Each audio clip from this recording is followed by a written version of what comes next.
मथुरा वृंदावन नगर निगम के करीब 4 वर्ष पूर्ण हो चुके हैं। इस दौरान मथुरा में कराए गए विकास कार्य, स्वच्छता सर्वेक्षण में मथुरा का स्थान सहित अन्य बिंदुओं को लेकर महापौर डॉक्टर मुकेश आर्यबंधु ने बातचीत करते हुए विस्तृत रूप से बताया। देखिए हमारी खास रिपोर्ट। मथुरा वृंदावन नगर निगम गठित हुए लगभग 4 वर्ष का कार्य पूर्ण हो चुका है। इसके प्रथम महापौर के रूप में जनप्रतिनिधि के तौर पर सामने नजर आया नाम डॉक्टर मुकेश आर्यबंधु का। इन्होंने मथुरा वृंदावन नगर निगम के प्रथम महापौर का पदभार ग्रहण करने के साथ ही मथुरा की व्यवस्थाओं को परिवर्तित किए जाने के तमाम दावे किए और सभी जनता को उम्मीद जताई कि आने वाले वर्षों में उनके कार्यकाल के दौरान मथुरा एक विकास की ओर जो अग्रसरित होगा वो निश्चित तौर पर एक अहम भूमिका मथुरा की रहेगी, मथुरा के जनपद वासियों की रहेगी, नगर निगम के क्षेत्रवासियों की रहेगी और उनके सहयोग के साथ मथुरा वृंदावन नगर निगम एक महती भूमिका अदा करते हुए नई बुलंदियों पर पहुंचेगा। लगभग 4 वर्ष का कार्यकाल पूर्ण और उसके बाद अब लगभग 1 वर्ष का कार्य अभी शेष रहा है। ऐसे में मथुरा जब नगर पालिका हुआ करता था उस दौर की व्यवस्थाओं के बाद अब नगर निगम होने के बाद किन व्यवस्थाओं में परिवर्तित हुई, यहाँ की विकास कितनी गति से आगे बढ़ पाए और अब आगामी 1 वर्ष का जो कार्य शेष रह गया है उस समय सीमा में कितनी व्यवस्थाएं और परिवर्तित होंगी, कितने विकास शहरवासियों को नजर आएंगे, इस सब को लेकर के ऐसे समसामयिक बिंदुओं को लेकर के हम चर्चा करेंगे मथुरा वृंदावन नगर निगम के महापौर डॉक्टर मुकेश आर्यबंधु से। हमारे साथ इस वक्त मौजूद हैं डॉक्टर मुकेश आर्यबंधु। उनसे बात करेंगे कि आखिर अब 1 वर्ष में क्या कुछ होना शेष रह गया है।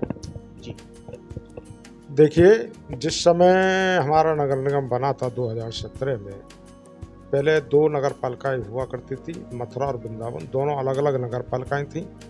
लेकिन जब हम यहाँ पर आए तो मथुरा वृंदावन नगर निगम में जो सफाई के उपकरण होते हैं हमारे पास वो तक मौजूद नहीं थे। आज भगवान श्री कृष्ण की कृपा है कि हमारे पास ऐसी कोई मशीनरी नहीं है जो मथुरा वृंदावन नगर निगम में ना हो। वो सारी व्यवस्थाएं हमने कराई हैं। जब हम मथुरा वृंदावन नगर निगम में आए थे तो स्वच्छता सर्वेक्षण में जो हमारी रैंकिंग थी वो 450 थी। उसके बाद में हमने सारी व्यवस्थाएं संभाली और मथुरा वृंदावन नगर निगम 39वें पायदान पर आ गया। इसके बावजूद हमने देखा कि यहाँ की गलियाँ सड़कें बहुत ख़राब थी, बहुत टूटी फूटी थी, जनता में कहीं पानी जाता था कहीं नहीं जाता था। ये सारी व्यवस्थाएं थी। आज ईश्वर की कृपा से ये सारी व्यवस्थाएं पूर्ण हो चुकी हैं। हर वार्ड में हर जगह पानी पहुँचता है। जितने सड़क रोड टूटे नालियाँ थी वो सब दुरुस्त हो गई हैं। और इसके बावजूद भी हमको जब हम आए थे तो 51 गाँव नए मिले थे जो बिल्कुल एकदम कच्चे थे। आज अगर आप वहाँ जाकर देखेंगे तो सारे फर्श नाले नालियाँ बिल्कुल सुदृढ़ हो चुके हैं, पानी की पूर्ण व्यवस्थाएं करा दी गई हैं। तो ये सारे कार्य हमने करे हैं और जो हमारा शेष 1 वर्ष रह गया है उसमें भी मैं पूरी उम्मीद करता हूँ इस बात की कि हम अच्छे तौर पर विकास कराएंगे, क्योंकि हम जनता से संकल्पबद्ध हैं कि हम जनता के बीच में रहकर जनता की सेवा करेंगे और हम सुचारू रूप से बराबर कर रहे हैं। देखिए, जब केबलिंग का कार्य मथुरा में हो रहा था तो कमी यहाँ रह गई कि उन्होंने अंदर ही अंदर पोल कर दी थी। अगर वो खोद कर लाइन डालते तो मैं निश्चित तौर पर बता रहा हूँ कि रोड कभी नहीं बैठते। अब पोल कर दी और जब कर्मचारी वहाँ काम कर रहे थे तो उन्होंने सीधा का सीधा उसको भर दिया। जो अंदर पोल थी उसमें मिट्टी नहीं जा पाई और जबकि कायदा ये है कि उनको मिट्टी भरने के बाद उसमें पानी वगैरह डालना चाहिए इससे कि मिट्टी बैठ जाए, वो नहीं कर सके और ऐसे ही बना के चली गई और उल्टा सीधा फर्श बना के गए। लेकिन वो हमने व्यवस्थाएं संभाली, वहाँ फर्श भी लगवाई। अब ये हो सकता है कि वो मिट्टी नीचे बैठी हो, पोल जो रह गई थी अंदर में बैठेगी तो फिर कहीं ना कहीं ऐसी व्यवस्था हो जाती है कि वो फर्श बैठ गया होगा। तो जहाँ अगर ऐसी व्यवस्था हो रही है तो उसको हम दोबारा से ठीक करा रहे हैं।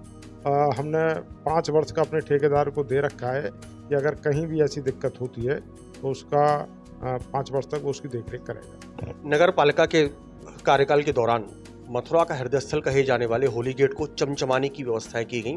निवर्तमान पालिका अध्यक्ष मनीषा गुप्ता के द्वारा अपने कार्यकाल में वो व्यवस्थाएं सुदृढ़ करवाई गई। उसके बाद क्योंकि शहर का मुख्य बिंदु है होली गेट, नगर निगम ने व्यवस्थाएं नो डाउट बहुत बेहतर करवाई, परंतु क्या होली गेट के ऊपर और 4 चांद लगाने की कोई और अभी व्यवस्थाएं हैं? देखिए, बहुत व्यवस्था है और आपको 1 साल के अंदर ये सारी व्यवस्थाएं आपके सामने आ जाएंगी। पहला कहना ठीक नहीं होता है।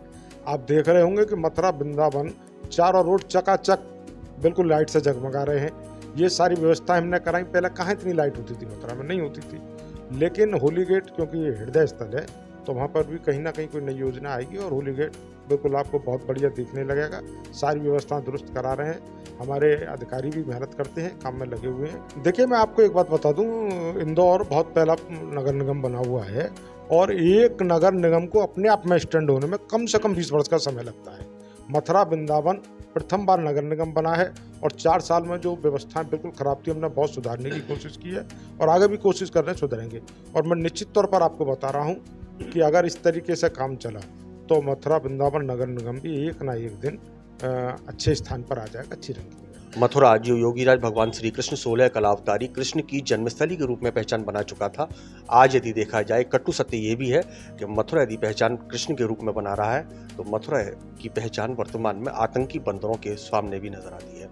तो आतंकी बंदरों का आतंक नगर निगम के माध्यम से किस तरीके से कम हो पाएगा, आपने पहले भी कई वर्कशॉप में भाग लिया, वर्कशॉप के माध्यम से भी आपने इन बंदुओं को उठवाया भी था, प्रयास भी हुए कि बंदरों की संख्या को कैसे कंट्रोल किया जा सके, परंतु व्यवस्था जस की तस बनी हुई है। पूर्व में जाल भी बिछाए गए जिनके माध्यम से बंदरों को लेकर कहीं अन्यत्र छोड़ने की भी बात हुई, दावे भी किए गए और किया भी गया उन पर काम, लेकिन बंदरों की संख्या अनवरत रूप से लगातार बढ़ती जा रही है।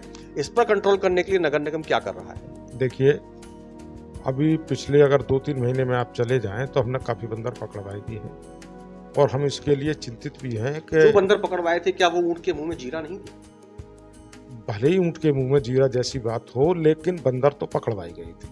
छोड़ा कहाँ गया, यही तो सब पूछने वाली बात। ये मैं कह रहा हूँ ना, बंदर हमने यहाँ से बहुत दूर छुड़वाए उनको और उनको हमने इस तरीके से छुड़वाया कि बंदर यहाँ वापस नहीं आए। लेकिन मथुरा में जो है भगवान श्री कृष्ण की नगरी, यहाँ दानदाता बहुत है। जब आप उनको स्वयं पालने का काम कर रहे हैं, हर व्यक्ति उनको दाना डाल रहा है, तो निश्चित तौर पर उनकी संख्या तो बढ़ेगी ही बढ़ेगी। लेकिन चलो, ये तो आस्था है और आस्था के लिए हम मने भी नहीं करते हैं, लेकिन फिर भी ये है, आपका कहना ठीक है कि बंदर बढ़ रहे हैं दिन प्रतिदिन और अभी हमने बीच में पकड़वाए और फिर पकड़वाने का कार्य करेंगे। इस तरीके से हमारे साथ रहे मथुरा वृंदावन नगर निगम के प्रथम महापौर के रूप में अपनी छवि बनाने वाले डॉक्टर मुकेश आर्यबंधु, जिनसे हमने सब सामायिक विषयों पर चर्चा की, मथुरा की साफ सफाई को लेकर के, स्वच्छता रेटिंग को लेकर के, इसके अलावा बंदरों की समस्या जो वर्तमान में मथुरा की सबसे नासूर बनती हुई समस्या के रूप में सामने नजर आती है, ऐसी समस्याओं के विषय में बात की और उन्होंने बेखौफ होकर के बताया कि जल्द ही इन पर और अधिक व्यवस्थित तरीके से क्रियान्वयन किया जाएगा। इसके लिए नगर निगम संकल्पबद्ध है। होली गेट एक बार फिर से बहुत जोर शोर से चमकेगा, ऐसा महापौर का दावा है। अब देखना ये होगा कि आने वाले 1 वर्ष में किस प्रकार की व्यवस्थाएं मथुरा में नजर आती हैं, नगर निगम किस तरीके की व्यवस्थाओं के साथ में मथुरा को विकास के पहिए को आगे लेकर के चलता है, ये आने वाला वक्त ही बताएगा। G9 के लिए अपने सहयोगी साथी विवेक चतुर्वेदी के साथ मोहित चतुर्वेदी।